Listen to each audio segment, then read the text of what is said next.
Mr. President, distinguished members of the Court, it is an honor to address you for the first time, and a special privilege and responsibility to do so on behalf of the Gambia. I will continue the Gambia's submission by describing the clearance operation that Myanmar conducted in a second village in northern Rakhine State, known as Chutpin.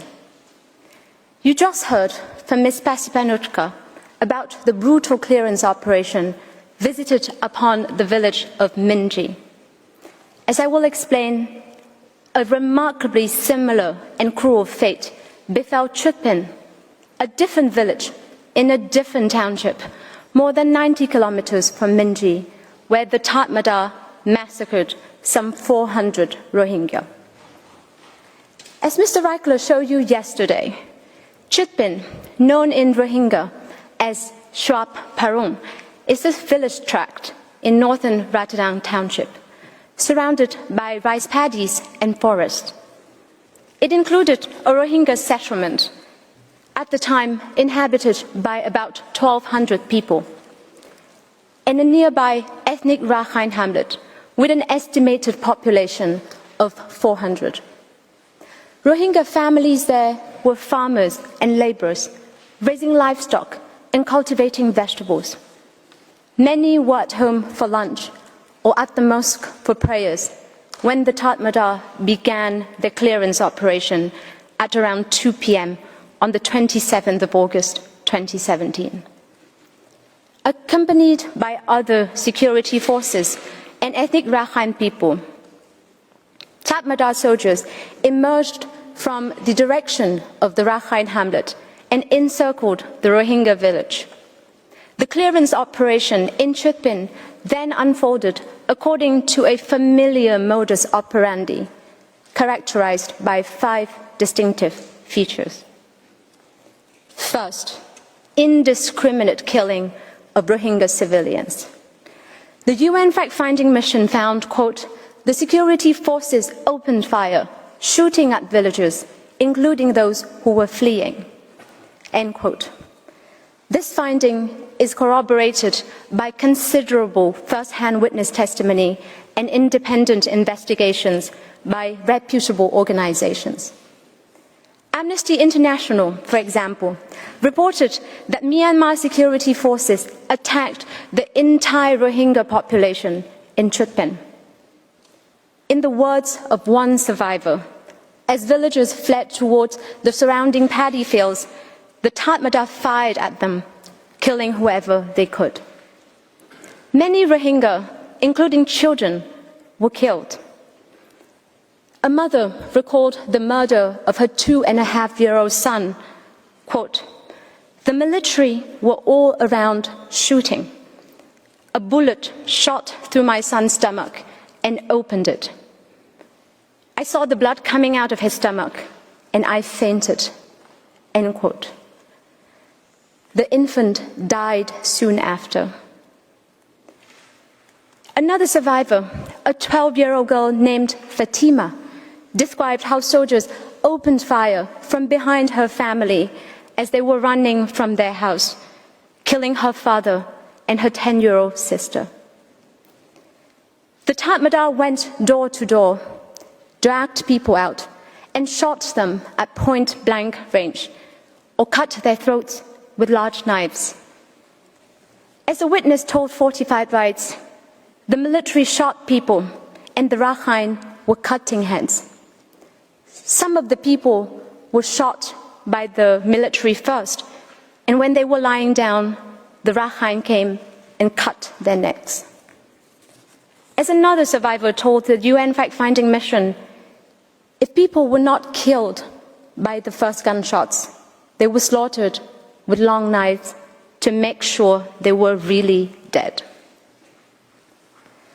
The second pattern in Chutpin is that the men and boys were singled out and systematically executed. In the northern part of Chutpin, for example, soldiers forced a group of villagers into a school and executed the men and boys. A victim whose husband was killed recalled, I saw so many bodies in front of the school. Some had been shot, some had been cut. All of the dead bodies were bound, their hands tied with rope. There were bullets on the ground everywhere. There was so much blood. The dead bodies were like stones in a field. House after house, the Tatmadaw repeated this pattern. When soldiers entered into a woman's home, they took her husband and father-in-law into the yard and shot them there. In another, they dragged a man outside and fired repeatedly into his chest. Another survivor saw her husband and son tied up, beaten, and slaughtered as a soldier cut their throats. In a statement taken by the IIMM, a witness testified, "The militaries took my son. They brought him to the alley of a paddy field. 4 soldiers surrounded my son. He was killed in front of my own eyes. A soldier put bullets into his long gun and shot him in the temple. He died immediately." Those Rohingya who managed to reach a paddy field found no safety. The Tatmadaw apprehended them, separated the men and boys, tied their hands behind their backs, and shot them all. The third modus operandi of the Tatmadaw was to kill women, children, the elderly, and the disabled. The UN fact-finding mission determined that, quote, "a large number of women and children were victims of the attacks. Children, including infants and babies, were specifically targeted. Some were wrenched from their mothers' arms and thrown to the ground. Others were thrown into fires and burned alive." This finding is again corroborated by witness testimony and independent reports from reputable organizations. A witness, for example, testified to the IIMM how she saw the military gather hay to start a fire and threw some little children in the fire. She said, "I saw 4 or 5 of them being thrown. They were throwing them like a ball." Another survivor recalled how after the Tatmadaw had left, he found the bodies of his 2 nephews in the fields beheaded. One was 6 years old, the other was 9 years old. One woman recounted, as she was being kicked and punched, she felt her infant son ripped from her arms and saw one of the military men throw him on the ground. As soon as he hit the ground, he was shot and killed. In yet another instance, soldiers gathered a large group of women and children. They snatched the children from their mothers' laps. A witness reported, "If any mother cried out for their baby, they shot them. They killed 10 women for that." Soldiers then dragged the children and babies to a nearby burning home and threw them into the flames alive. Witness NJ is a victim from Chutpin. The court will hear directly from her next week. She has described how the military grabbed her 3-year-old son out of her arms, used a knife to stab him around the chest or stomach area, and some of his innards spilled out. The military then carried her son towards her neighbor's burning house. She recalled, "I could hear my son screaming and see him struggling and arching his back, trying to break free. I saw them throw my son into the burning house. I could no longer see my son or hear him screaming." As for the fate of the elderly and disabled people in Chutpin, one elderly woman described to the UN fact-finding mission the brutal murder of her 70-year-old brother. Quote, Soldiers used rifle butts to beat my brother on the head, and I saw his brains come out." End quote. Other witnesses confirmed that the Tatmadaw captured and killed a man named Osman, who had both physical and mental disabilities. One witness recalled that soldiers told him to stand up, but he was not able to stand up due to his condition. The military then shot him in his chest. He died immediately. In a fourth familiar hallmark of the clearance operation, the UN fact-finding mission concluded that the Tatmadaw committed sexual violence, including rape, gang rape, sexual mutilation, and sexual humiliation against women and girls in Chitpin. This finding is fully corroborated by independent investigations and survivors' testimony. Allow me to mention a few. One survivor recalled the rape and murder of the wife of a local imam. "I saw her taken from the house and raped by soldiers. After they raped her, they killed her. She was taken to the road, and one soldier cut her neck and cut her breasts off." In another instance, the Tatmadaw gang raped 4 women in the same family. They were blindfolded, dragged around the house, and beaten. After regaining consciousness, the mother found the naked bodies of her daughters lying on their backs, motionless. In the paddy field to which dozens of Rohingya fled, the Tatmadaw captured them, killed the men and boys, and raped the women. A group of 7 women was rounded up and taken into some bushes. When one woman resisted, she was shot dead. A soldier cut off one of her breasts and held it up as a warning to the others. One victim later reported, quote, 4 or 5 soldiers held me down and raped me. At the same school where the Tatmadaw slaughtered men and boys en masse, they also raped and gang raped women.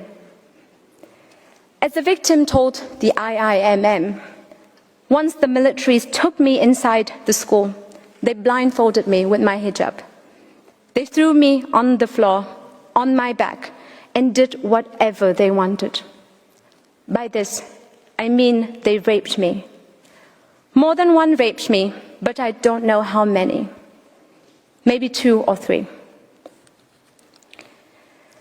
Another recounted that when the Tatmadaw soldiers dragged her to the school, she found women screaming and crying and saw 2 women being raped and one baby of one of the victims being thrown into a fire. Others recounted being raped repeatedly, along with other women, for 3 hours. Witness NJ also testified that she was beaten and raped by 2 soldiers until she lost consciousness. This happened after she witnessed the brutal murder of her son at the hands of the Tatmadaw. Mr. President, the Tatmadaw perpetrated sexual violence against women and girls in Chitpin in a particularly vicious manner, as if the rape and gang rape were not cruel enough. Victims included children. Others were pregnant and died bleeding uncontrollably, their naked bodies covered in blood from head to toe. One victim was raped 40 days after giving birth. As her baby was crying, a soldier cut off the woman's breast and gave it to the child. Another witness, in a statement obtained by the IIMM, testified, "I have seen with my own eyes a woman 9 months pregnant being raped and killed with a knife. They cut her belly." The fifth distinctive feature of the Tatmada's clearance operation in Chitpin is the intentional destruction of the Rohingya part of the village. The UN fact-finding mission determined that Myanmar security forces used launchers to set houses on fire, including those still occupied, and forced Rohingya inside houses, which were then intentionally set alight. The mission's determinations are again supported by witness testimony and independent reports. One survivor described in a statement taken by the IIMM how the Tatmada used launchers to burn Rohingya homes. I saw 2 military soldiers positioning 2 of those big weapons with a round wheel and a tube in front. The military's fire and the bullets from those weapons were non-stop. Amnesty International, based on its own investigation, likewise reported that the soldiers, the BGP border guard police, and local vigilantes burned Rohingya houses using petrol can and matchsticks and projectiles shot from a shoulder-fired grenade launcher. A witness told 45 Rights that the military took some dead bodies and put them in a cowshed. They piled them in the shed and then just burned them, including the shed. UNOSAT analysis of satellite imagery confirms that the total destruction of Chitpin took place in the days immediately following the clearance operation. The burn pattern is comprehensive on the Rohingya side, shown in the brown areas in the middle of the image on your screen. Meanwhile, the nearby Rakhine hamlet, shown on the top right corner of the image on your screen, remained intact. Based on its own forensic examinations and the consistent and detailed testimony of Chitpin survivor, Physicians for Human Rights concluded that, quote, the savagery inflicted on the people of Chitpin is a typical example of the widespread and systematic campaign that Myanmar authorities have waged against the Rohingya people. The UN fact-finding mission determined that the Tatmada, specifically the 33rd Light Infantry Division, led the Chitpin clearance operations, acting in concert with other security forces and ethnic Rakhine people, including the ethnic Rakhine chairperson of Chitpin. Amnesty International reached the same conclusion, reporting that, quote, the principal perpetrators of the 27 August massacre and rapes in Chitpin were soldiers from a unit of the 33rd Light Infantry Division. A witness also confirms in a statement taken by the IIMM that the perpetrators in Chitpin were Myanmar's security forces. Quote, that day, military, police were all mixed and working together, burning houses, cutting people with knives, or shooting at running people. I could see various security forces clearly and distinguish them by their uniforms. In the end, the Tatmada killed hundreds of Rohingya and brutalized hundreds more in the clearance operation at Chitpin.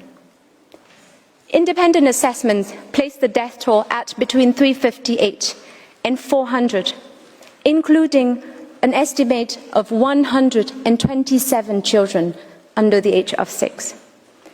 That is 1/3 of the Rohingya population in Chitpin. Survivors described seeing bodies strewn across houses, lanes, and fields. Others saw children's corpses floating in the river. An exact accounting of the death toll in Chitpin is impossible because people were shot and dismembered and everything burned.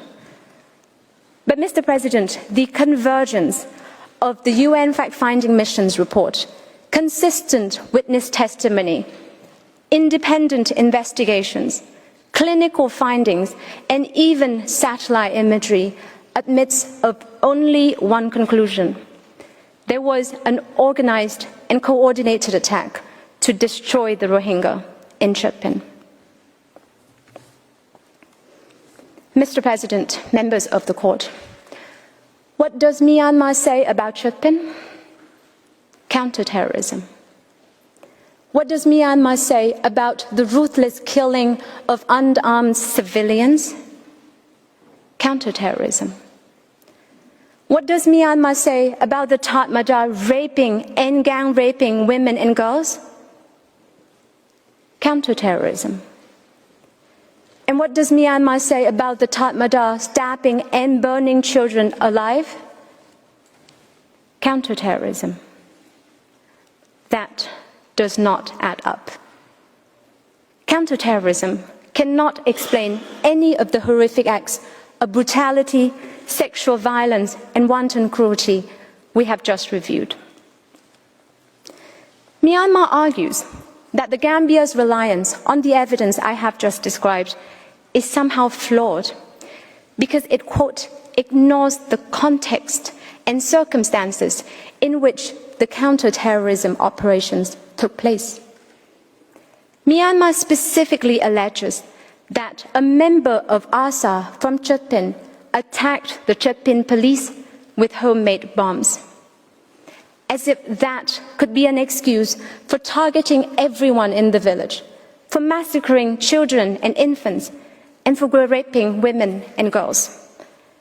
But even if such an attack did occur, the UN fact-finding mission pointed out that, quote, plans for a clearance operation in Chitpin appear to have been made prior to this incident, end quote. In an attempt to explain this so-called counter-terrorism context, Myanmar relies exclusively on three things: a military operational report, a statement from a certain Captain Mang, company commander of Infantry Regiment No. 4, who participated in the clearance operation, and statements from supposed ASA members.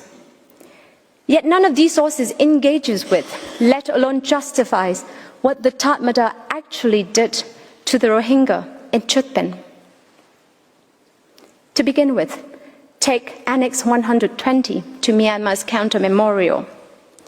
This is the military operational report of the Myanmar Defense Services that purports to describe the clearance operation at Chitpin.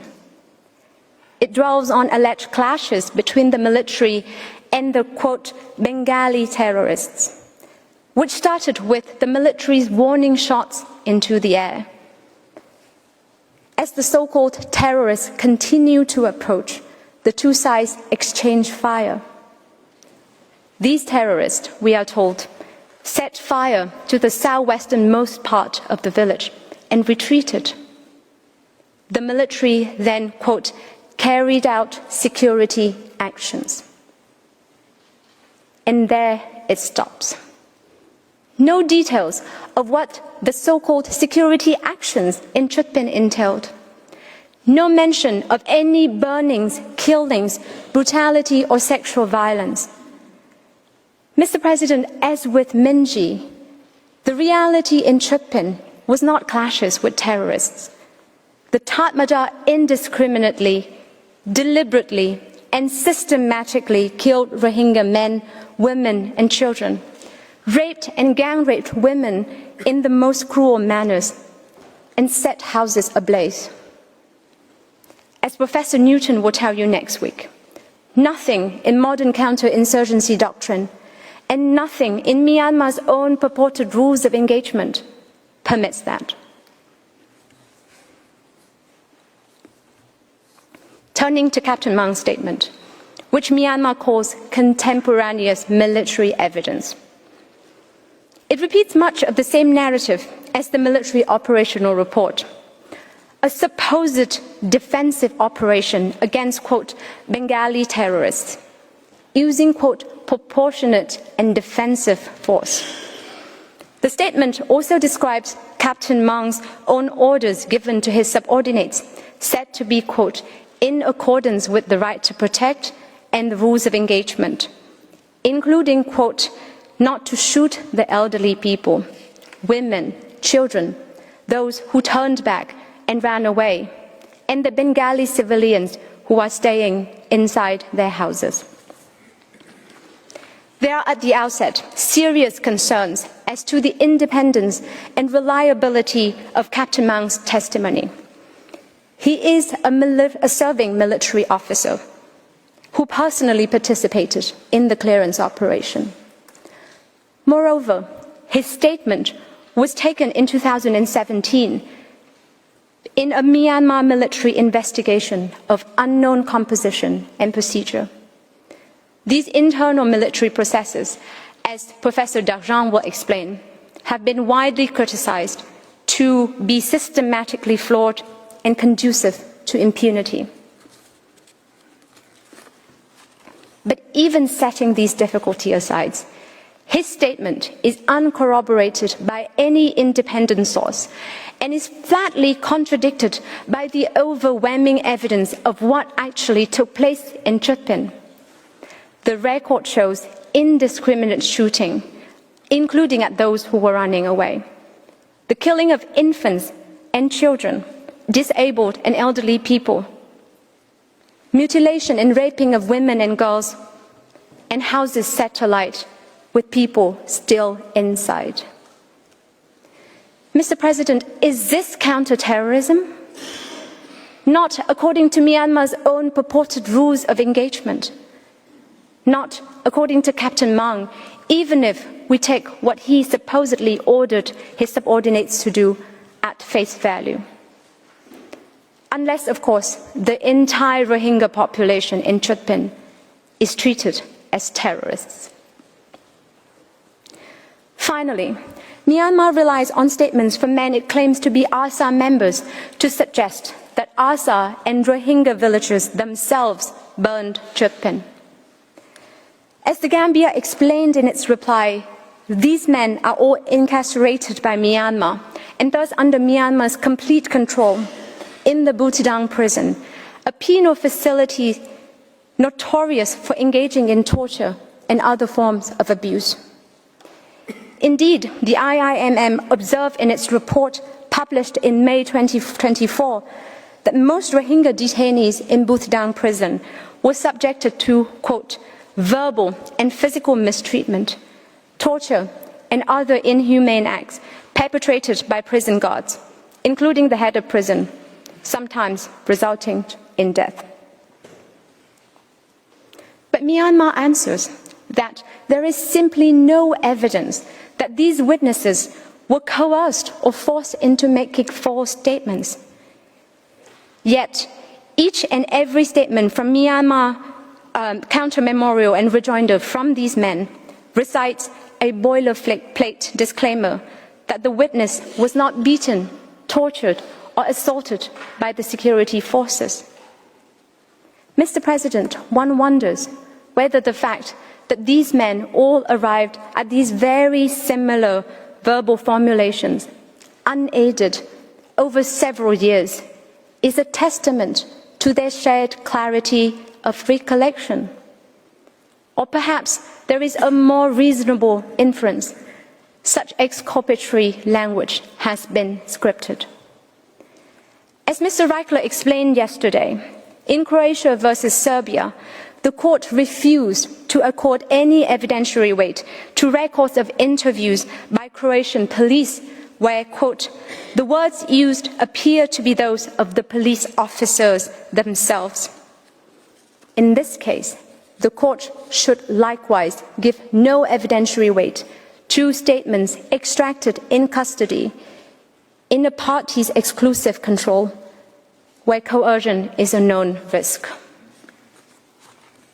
As the Gambia further pointed out, in each one of these statements, the individual purportedly identifies himself as, quote, Bengali. That is a delegitimizing label imposed by Myanmar and rejected by the Rohingya, including the very small number who belong to ASA, who expressly identify themselves as the Arakan Rohingya Salvation Army. If anything defeats the credibility of these prisoners' statements, it is their undoubtedly coerced self-description as Bengalis. Moreover, the contention that ASA and Rohingya villagers burned their own village is contradicted by overwhelming evidence in the form of extensive witness testimony, the reports from the UN fact-finding mission, and reports from reputable NGOs, all confirming that the fires in Rohingya villages were started not by ASA or any of its alleged supporters, but by the Tatmadaw. Having failed to engage with the Gambia's evidence, Myanmar resorts to a blanket denial that the Myanmar Defense Services engaged in any indiscriminate physical and/or sexual violence in Chutpin. It does not even attempt to provide evidence negating the fact that these atrocities occurred, much less to show that they are not imbued with genocidal intent. The Gambia's account of what happened in Chutpin rests on independent, multifaceted, and convergent proof. The UN fact-finding mission's 2018 report, grounded in more than 50 witness interviews from Chutpin, is corroborated by separate investigations by Amnesty International, Physicians for Human Rights, Fortified Rights, the International State Crime Initiative, as well as more than 20 witness accounts compiled by law, 4 signed witness statements taken by the IIMM, and the affidavit of witness NJ. Myanmar somehow dismisses this body of evidence as unreliable. But as Mr. Reichler explained yesterday, the Gambia's evidence is not only credible, it is compelling, and it warrants substantial weight. Myanmar has offered nothing in response but its own military operational report, statement from its own military officer, and words ascribed to detainees in its custody in one of its most notorious torture-ridden prisons. Its attempt to refute and discredit the Gambia's evidence is cynical. Mr. President, let us consider their challenge to the Gambia's evidence in Chutpin. First, Myanmar points to 2 IIMM witness statements which it says contradict our position that sexual violence is part of the Tatmadaw's modus operandi in Chutpin. In reality, those witnesses merely note that a group of women from Chutpin were allowed by the military to proceed to Uorofara, a nearby village. The witnesses do not say that no killing or sexual violence occurred at Chutpin, only that it did not occur to those women. Their testimony does not negate the evidence from multiple credible sources regarding what happened to scores of women and girls elsewhere in the village at the hands of other soldiers. That evidence leaves no doubt that the Tatmadaw perpetrated sexual violence against Rohingya women and girls in Chutpin.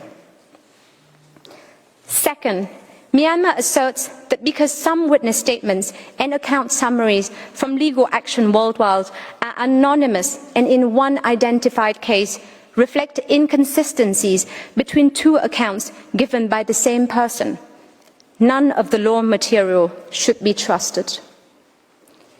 To be clear, the Gambia does not rely on either of these 2 accounts in respect of Chutpin. But in any event, this misses the point. Anonymization and interview notes are standard protection measures in atrocity documentation, and they do not make the content false. What matters is whether different independent sources point to the same core facts, and here they do.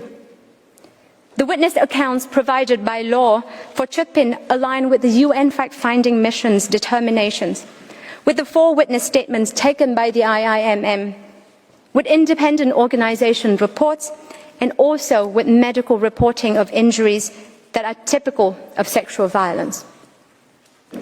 Myanmar's suggestion that identify one witness as the same individual across a collated interview note and a later signed statement somehow taints the entire corpus of the Gambia's evidence on Chutpin is simply not serious.